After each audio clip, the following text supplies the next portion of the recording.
There's a new project ongoing in Russia, and it's called Megapolis.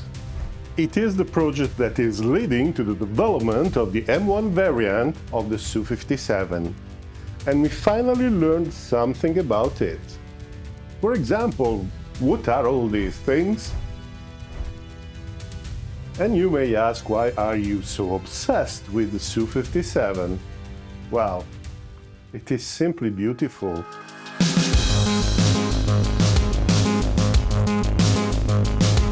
So let's get into it. As for September 2024, the total number of production aircraft being delivered and presumably in service is 24 or 25. Two more, board number 25 and 26, have been delivered in April 2025 for a total of 26 or 27. Now we have an indirect confirmation of these numbers from 2020 to 2023 through some public state procurement documents. These show the orders for some AED converters that roughly match with the aircraft deliveries. And these are estimates because the Russians do not declare officially the production numbers, but these seem reasonable according to the sources. However, there was a slowdown of deliveries in 2024 and 2025. The reason was unclear, even if the VKS clarified that it wasn't going to accept more aircraft with a stopgap engine, the AL-41F1. Now we can infer that it is also related with the necessity of developing and testing the new variants and updating the production line. In fact, according to Russian sources, in 2025 we will have the production of two new variants, the Su-57E and the Su-57M1. The Su-57E is the export variant whose first customer is Algeria. The Su-57M1 is the variant with the new engine, finally, and other upgrades. You may imagine researching these details is not easy. I am very careful to stay within the open source domain, but you understand that in some cases it may become a very delicate exercise. Luckily, there is the sponsor of this video that is helping to guarantee my security and OTIS. That is, Private Internet Access VPN. So, Private Internet Access is a virtual private network, or VPN. Why do you need a VPN? The device you're using now to watch this video, and any other device that has access to the internet, exchanges way more data than you may think. And when the device is on the internet, the data exchange can be tracked by malicious actors. And even when the actor is not malicious, it is always information about yourself that you are leaking for no reason. A VPN is a software and a service that packages all the data exchanged by your devices, then encrypts them, then it connects with a server, potentially everywhere in the world, and the rest of the internet will see your traffic as coming from a server of your choice, and it will be impossible to track it back to you. You may think, but in this case I am entrusting the VPN with my data. Well, Private Internet Access has a strict no-log policy, and they don't just say so. It was proved in court, and the service has been audited by Deloitte. So, security is the main reason why I have chosen Private Internet Access VPN, but there are many other advantages that come with it. The most useful use case, at least for me, is when I need to do any kind of administration or buy something for the house in Italy, while I am in the UK. Websites, in fact, often redirect me to the UK version. With Private Internet Access, I can trick my device and make it appear as if it was in Italy. Many websites and streaming services are limited or not accessible depending on your location. Video games, sport events, or even ticket prices may be different from place to place. At the end of the day, buying a service that is then denied just because you are somewhere else, I don't know, it's like buying a signed copy of a crime novel and discover that the last pages where the murderer is revealed are missing. Private Internet Access works with most of the popular services and websites. You can choose among 91 countries and all the 50 US states. Private internet access works on all platforms, and with a single subscription you can cover all your devices regardless of the platform. Actually, Otis uses it too. Yes, sir. As you know, I run a Linux emulator. It is not important now, Otis. What is important is that by using the link in the description or scanning the QR code on screen, you get 83% off the list price, and the first 4 months are free. It is only $2.03 a month. I have never seen better value. And it is also risk-free. In the unlikely case you should not be happy with it, there is a 30-day money-back guarantee. I am moving everything over to private internet access. You do your math.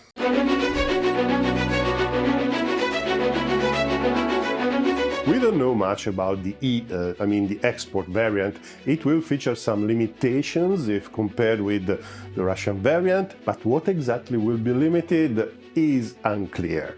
If I had to guess, the main difference will be in software, for example, limiting some of the high-end features. For example, those connected with cooperative engagement. That is, those situations where an aircraft is creating fire solutions based on data that have been acquired through other platforms or other Su-57s, and the weapons fired by one of the Su-57s can be controlled by another one that could be in a safer or a better position to do so. In general, we can conjecture that the networking capabilities and the electronic warfare will be reduced somehow. The hardware can be expected to be largely the same, with the usual minor customization for foreign customers, with probably one exception. The radar-absorbing material coating will probably be modified to be less effective and potentially could be even not installed. However, the Su-57E may include some of the new features of the M1 variant, which are very, very interesting indeed.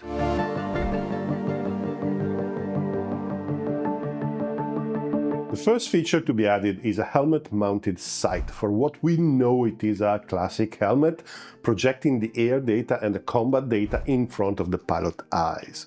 It is designed specifically for the Su-57, and it is quite light for the category, less than 2 kilos. A helmet-mounted sight was planned since the beginning, and some prototypes were tested with the Su-57 prototypes. The helmet was called NSTSI, produced by but we learned it did not make the production aircraft so far.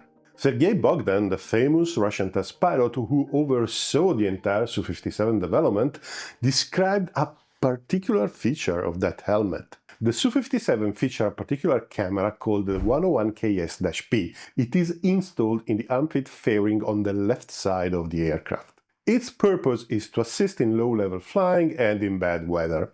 Apparently, the picture of this camera could be projected in the pilot's visor, allowing the pilot to see through the aircraft in a way similar to the F-35 helmet, albeit only in the frontal arc.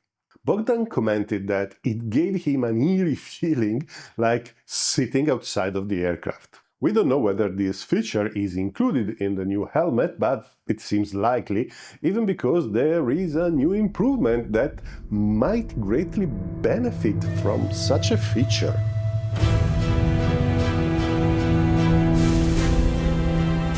Pictures have emerged of new black dots on a test prototype. These appear to be infrared cameras, possibly with a thermal coating. Observers have identified 2 of them, but there may be more. These are flush with the aircraft skin and they look sideways. The Russians are tight-lipped about them, but we could imagine that these are part of the missile approach warning system, either replacing or more likely complementing the 101KSU, which are cameras that work in the ultraviolet. There are fundamentally 2 types of modes, those working in the ultraviolet band and those working in the infrared band. In both cases, they produce a picture of the sky around the aircraft, scanning for anything resembling an incoming missile. They detect either the ultraviolet or the infrared emission of the missile engine plume. You may ask, why ultraviolet when everything else seems to be infrared? If Otis was here, I am sure he would have something funny to say in this regard, but he's not here, so you're stuck with me. Well, there is obviously a trade-off. The missile is less bright in ultraviolet, and the band is more sensitive to atmospheric hydrometeors like clouds and rain, implying a shorter range than infrared-based systems. But there is an ultraviolet band where there is very little solar emission, which leads to fewer false positives, because it is unlikely that anything other than a rocket plume will flash in the ultraviolet. In general, ultraviolet-based systems are more accurate at low altitudes, while infrared systems perform well at high altitude. Furthermore, ultraviolet systems have enough angular resolution to drive a DIRCM system. For those who don't know, a directional infrared countermeasure system is basically a system that flashes a laser toward an incoming missile, frying the infrared seeker. The Su-57 is the only combat aircraft that I know of that features such a system. In fact, it is usually installed on tankers, transports, helicopters, and so on. If the Su-57M1 is receiving a multiband system, as I'm inclined to believe, that will make a very tough self-defense system. Moreover, since the Russian system should produce a real video in their respective bands, well, at least they look like real cameras, it would be a waste to use it only for missile detection. I have reason to suspect that a feature with some similarities with the American F-35 DAS might have been implemented. However, this is just speculation.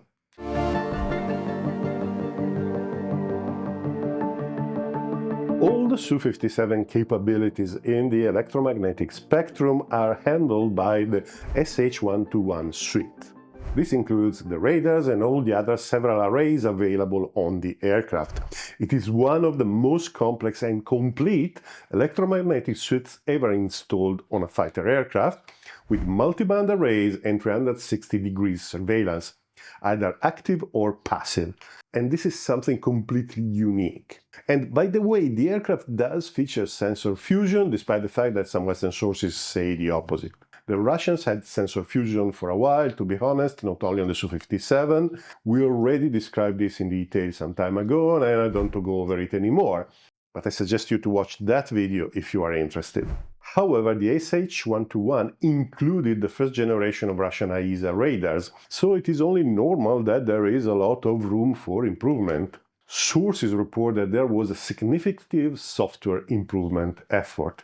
The details are not known at all. These kind of things are one of the most closely guarded secrets, but some sources say that a major effort was done to improve the detection of stealth aircraft. We can speculate that the work was focused on the discrimination of weak targets through signal processing and the sensor fusion of the X-band arrays and the L-band arrays. In fact, the Su-57 features one X-band array in the nose, two side-looking X-band arrays on the side of the cockpit, two L-band arrays integrated in the wing leading edge, and potentially another X-band array in the tail. X-band radars are higher frequency and are used not just as sensors but also to generate fire control solutions. L-band radars are low-frequency radars, and the arrays on the Su-57 are indeed quite small, thus offering a relatively poor discrimination. However, stealth aircraft are optimized to be inconspicuous in the X-band, but they can be spotted relatively easily in the L-band. The Su-57 L-band radars appear to act more as a presence detector than actual radars, thus reducing the chances of being surprised by a missile appearing out of the blue.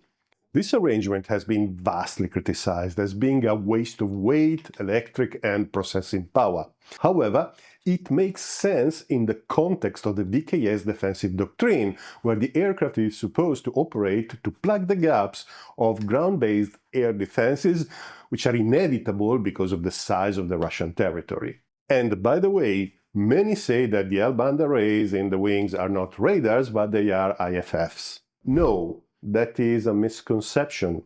The Russians use the L-band IFFs, but the arrays on the Su-57s are in the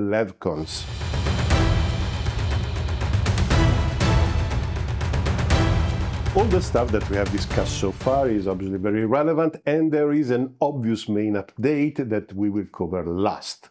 But before doing so, there are some other improvements that are important but not so relevant for the combat effectiveness.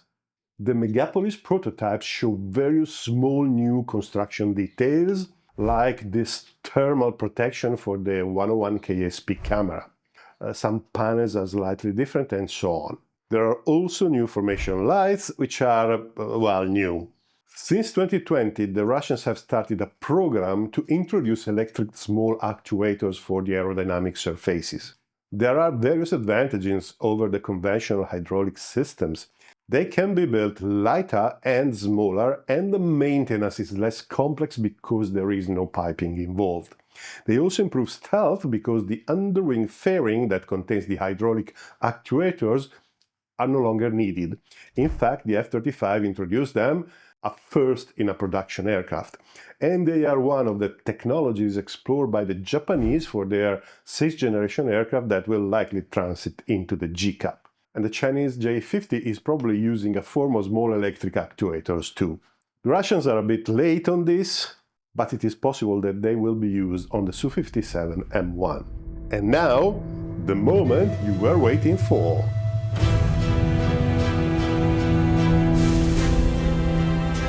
We are at the end of this Delia 30 saga, or so it seems. For those who lived under a rock so far, this Delia 30 is the long-awaited definitive engine for the Su-57. Current aircraft fly with the AL-41F1, which is the latest evolution of the Saturn AL-31, which is an engine designed in the 70s. The parts commonality between the AL-41 and the AL-31 is low, and the AL-41F1 has less than 20% parts shared with the AL-31. It is an excellent engine, more or less on par with the Western equivalents in performance and reliability, but it is not what was deemed necessary for the Su-57. One example of its shortcomings is the aircraft's supercruise performance at low altitude, which is not considered adequate, albeit we don't have the exact figures as usual, which is frustrating, but understandable. The development of this Delia 30 started in 2011 as the next generation engine for the Russian Air Force, and it was designed to equip the Su-57 and be a drop-in replacement for the AL-41. The first flight happened in 2017, but since then the development has been slow. It was supposed to equip the aircraft starting in 2021, but it didn't happen. It received the military designation of AL-51F1, where F1 is the base variant, only in 2023. That was a sign that the engine had matured and it was becoming ready for production. At the beginning, it was believed to be a 3-flow adaptive engine, but in 2021, ODK, the mother company of Saturn, clarified in a long and interesting presentation that it is a conventional dual-spool low-bypass turbofan on steroids. It was a clean-sheet design that introduced a series of improved technologies. It is designed to be lighter, smaller, have fewer parts, and a simplified maintenance, all of this with more thrust and better efficiency. Going through all the details would take us too far, so I leave you with this picture from the ODK conference. You can work on your Russians while trying to translate it. Just pause the video, point the Google Translate application at the screen, and have fun. What matters the most is obviously performance, and ODK provides us with this graph. The comparison that matters the most is the one with the Pratt & Whitney F119, the F-22 engine. We can see that the AL-51 provides the same specific thrust, but it is 16% lighter and 25% less fuel thirsty. These are obviously broad numbers, but they clearly show that they push the current generation technology to the max. In absolute terms, from this comparison, we can see that the engine is a big improvement over the current AL-41. In terms of thrust, it is more or less on par with the F119, but it is significantly lighter, and it is smaller, and as we know from the previous chart, it has better fuel economy. We may expect that the new Su-57 M1 will have the supercruise problem fixed, but it will also have significantly better kinematic performances and longer range. The AL-51F1 we are talking about here is the engine with traditional Russian 3D thrust vectoring nozzle and serrated petals. We don't know the performance of the recently shown 2D nozzle on the propulsion, and it is uncertain whether it will be adopted on the production aircraft or not. I wouldn't, but with the Russians, you never know. So thank you very much for watching this video, and thank you very much to our sponsor. And thank you to Private Internet Access for sponsoring this video. Please click on the link in the description to get 83% off the list price, and the first 4 months are free. For this video, the contribution of the people on the Discord server was absolutely massive. This video is as mine as theirs, and in particular there is one person who did a lot. He doesn't want to be mentioned, but you know who you are. Thank you so much. And a big thank you to all those who are supporting the channel financially on Patreon by being a member or by any of the other means available. You are absolute stars. This channel would not be possible without you. And if you can support the channel financially, and please don't do it if you can't afford it, please just subscribe if you haven't, or hit like, leave a comment, hit the bell, just interact with the video. This helps enormously with the algorithm, so to have this video being presented to people who don't know the channel but could be interested. So this is it. Thank you very much for watching, and see you next time.